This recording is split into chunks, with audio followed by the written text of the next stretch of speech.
ইয়াতে পানী লৈ একেবাৰে ৰেডি হৈ আছে ইয়াৰ পৰা বাছি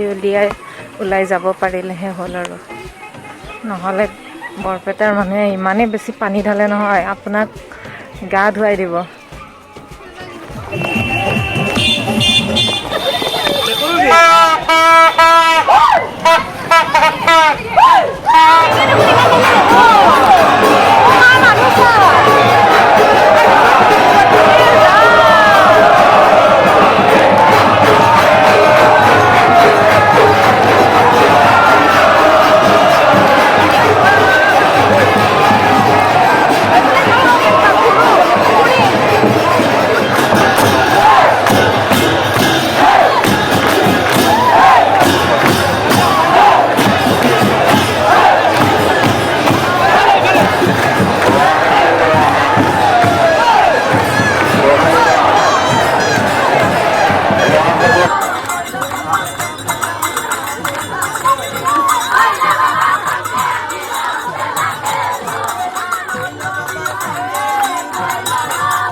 আপোনালোকে দেখিলে কিমান